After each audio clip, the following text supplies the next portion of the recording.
Hello, I'm Christina from The Turned Leg. I love to salvage, repurpose, and create and help others to do the same. On this channel, there are lots of thrift hauls, there's lots of inspiration if you are a booth owner, and there's lots of DIY makeovers. And sometimes I paint and sometimes I don't. I have to show you my latest piece that I got from an estate sale. I was in shock to find this beauty in a basement. And today's video, I'm going to show you an easy makeover. So maybe you find something at a thrift store, maybe you find something out junking, and hopefully it'll inspire you to help save beautiful old furniture and bring it back to life. Hello, Christina from the future. As I was editing this video, I just realized I should probably explain that this trunk makeover is actually my second recently, and the first one didn't end so well. So if you haven't seen it, you might want to check out the link above, but that is one of the reasons why I was a little hesitant to do another trunk makeover. Luckily though, I did check it over, make sure I checked the bottom of the trunk on this piece. I think you're gonna enjoy how this piece turned out. I couldn't believe when I found this beautiful chest inside the basement of a house. This was an estate sale I visited, and I pretty much ended up buying all of the furniture there. Now, for some of you, you might be looking at this going, oh my goodness, it is a mess. No, I am in love with all of the character that this piece has, all of the chips and dings and the wood. I also want to mention to you that there was something inside the trunk that I'm not going to show you until the end. So make sure to stay tuned to the end of the video. But it is definitely filthy and it is super dried out. Luckily the basement was dry, so there's no signs of any mildew or mold. But the first step for this piece is a good cleaning. Before cleaning, I did vacuum the piece, but now I'm using Dawn dish soap and water. And let me just tell you, this was the filthiest piece I've ever cleaned.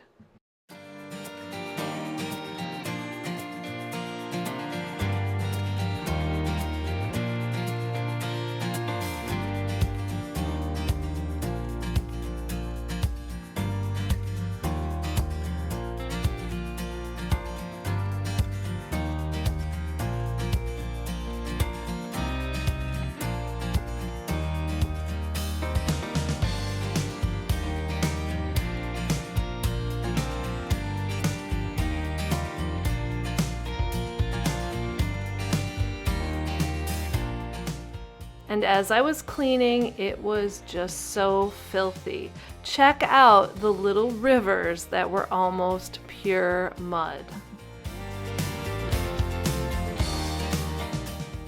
Besides how filthy the piece was, I was amazed by the change in color. The wood was old, and just adding the water to the wood really showed its true color. And that's what I was going to be bringing back once the piece was clean.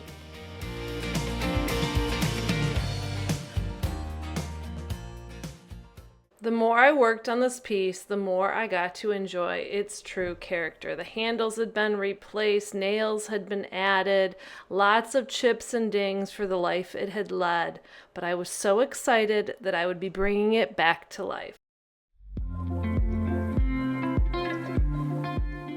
I also gave the inside a very good cleaning too.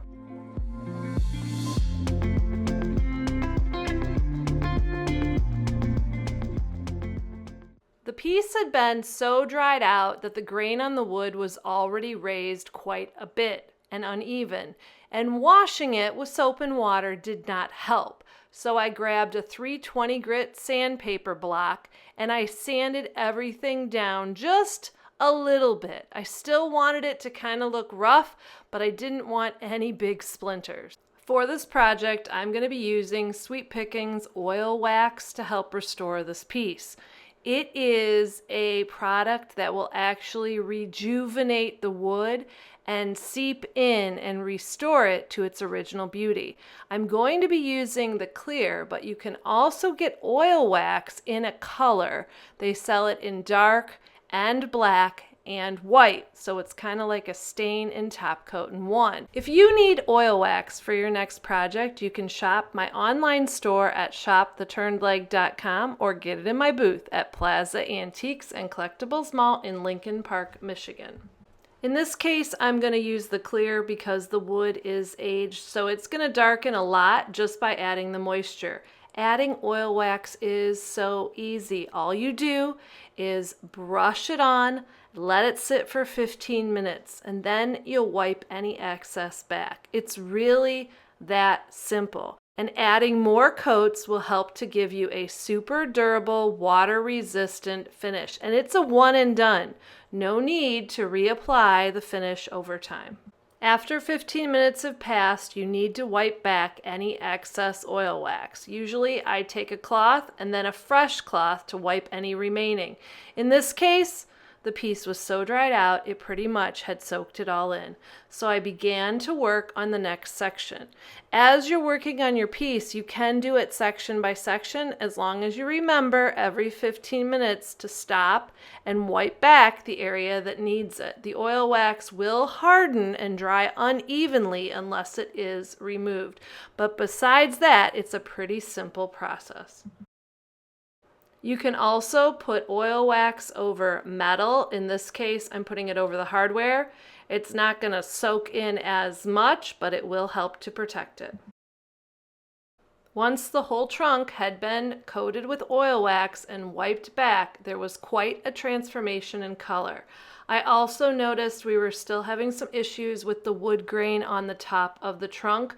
The lint-free rag that I was using was not really lint-free, and so I again went over it with some sandpaper. Now, if you're doing this after oil wax, it is going to really mess up your sandpaper, but I really had no option at this point. Usually when you're using oil wax, you need 2 coats, and you have to wait 12 hours in between to reapply. So that's going to take a little wait time. Because the piece really needed moisture, I assumed I would be using 3 coats to complete this piece.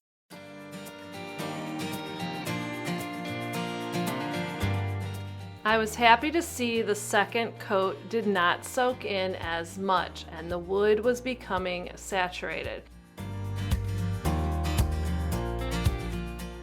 This time I was using a paper towel to wipe back, and I was not getting any little particles left behind. Are you ready to see what was inside of the trunk? This was almost just as cool, if not cooler, than the trunk itself. Let's take a look. Inside of the trunk, there were handmade crates and boxes. Now, I've been told this kind of a trunk was used to hold old tools. If that is true, comment down below. Let me know if you know more information. After I finished the outside of the trunk, I still had to work on the inside. I had been debating whether or not I would use oil wax on the inside, and I decided it would be a good idea. It just needed the moisture and needed to be protected. So I followed the same steps as before: brush it on, wait 15 minutes, wipe it back. I only had to do 2 coats on the inside. You also won't believe what else I found inside of the trunk. If you remember, the front of the trunk was missing a huge chunk, and I really just kind of assumed I would never find it. When I went out to get the crates that went inside, guess what I found? I used a little Titebond 2 wood glue to attach the piece. I also had to use a rubber mallet because now the wood around it had been restored from the oil wax, so it was a tight fit. After it was in place and dried, I just coated it with a little oil wax to make it blend in. After the oil wax had dried, the top of the piece, the paint that was stuck on it really stood out. Luckily, the oil wax had loosened it up. I could use a paint scraper to get most of it, covered it again with oil wax, and it was almost hardly noticeable. The crates inside also needed a little repair work. There were spots that needed the nails put back in and some glue added, but overall it was minor. Are you ready to see the makeover of this beautiful trunk? Let's take a look.